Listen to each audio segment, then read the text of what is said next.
લાગણી માવડી મંડળના આશીર્વાદથી ફોર્મ ભરવાનું હોય એના આગલા દાડે 50,000 રૂપિયા હોતા નથી તો આ 9 સોટડિયામાં એકેયમાં ઊભો રહ્યો નથી એટલે હવે મારે પૈસાની જરૂર નથી અત્યારે તો સરકાર 1,40,000 આલે બાપુ એટલે 5 વર્ષ તમારી બધાની મહેરબાનીથી આશીર્વાદથી 1,40,000 તો સરકાર આલે છે ડીઝલ પૂરતા ગાડી પૂરતા ઘણા છે એટલે ચંદનજીને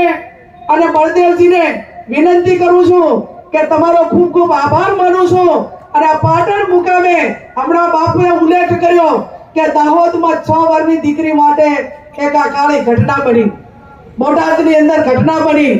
ચાણસ્માની અંદર 14 વર્ષની દીકરી ઉપર એનો યૌન શોષણ થયા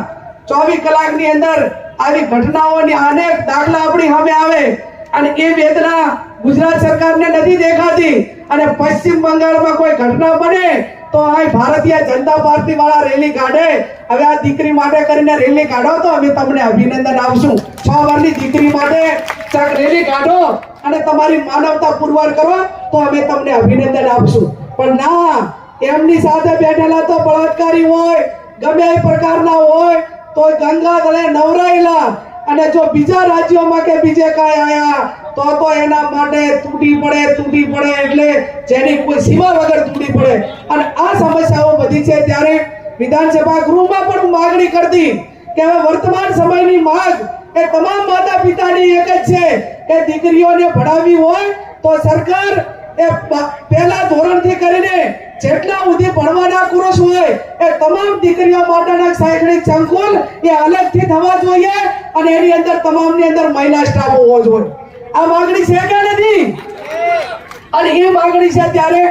તમારી પાસે ભૌતિક સુવિધાઓનો અભાવ હોય તો જ્યાં 2 પાલીમાં ચલાવવું હોય તો 2 પાલીમાં ચલાવો પણ તમારા રાજની અંદર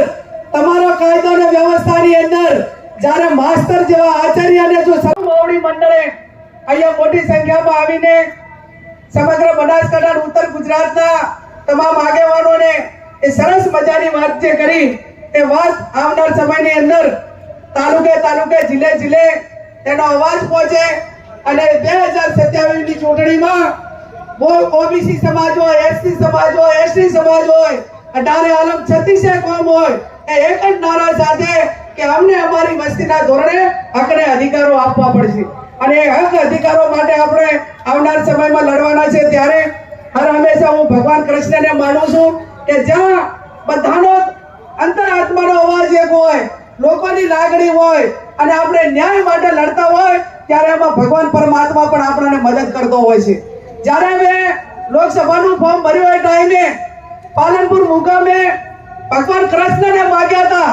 અને હવે ભલે 18 ક્ષણી સેના હોય પણ હે ભગવાન કૃષ્ણ કનૈયા મારી નાવ તું તારજે તો આપણે ન્યાયની લડાઈ લડતા હતા અન્યાય સામે આપણે લડવાનું હતું લોકો માટે લડવાનું હતું ત્યારે ભગવાન કૃષ્ણ કનૈયાએ પણ બનાસકાંઠાની જનતાને સાથે આશીર્વાદ આપ્યા છે અને એટલા માટે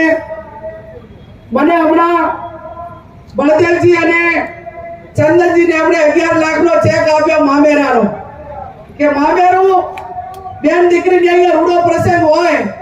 એટલે બેન મામેરું માગે પણ આપણી સંસ્કૃતિ ને આપણી પ્રણાલિકા એ રહી છે કે કોઈ પણ બેન દીકરીને લગ્ન કરે ને અને એને વિદાય કરે ને એ ટાઈમે ઘરે થાપા મારીને જાય છે ફિંગરપ્રિન્ટ આપી જાય છે કે અમારી આજથી કરીને આ મિલકત ઉપર અમારો કોઈ અધિકાર નથી અને ફિંગરપ્રિન્ટ દસ્તાવેજ એ દસ્તાવેજ જ છે કે આ પિતાની મિલકતમાં આજથી કરીને અમારો કોઈ અધિકાર નથી આ સંસ્કૃતિ રહી છે ત્યારે સાડા પ્રસંગે તમને મળવા આવીએ અને સાડી ઓઢાડો એનાથી વધારે અમારો રાજીપો કોઈ ના હોય અને બેન દીકરી તરીકે બેન તરીકે જ્યારે મામેરું ભર્યું છે ત્યારે એક બેન તરીકે મારી લાગણી બહેનો ઉપર હોય અને મારી ચૂંટણી એ વિધાનસભાની હોય કે લોકસભાની હોય આ 9 ચૂંટણી હું લડી ભગવાનની મહેરબાનીથી બનાસકાંઠાના મતદારો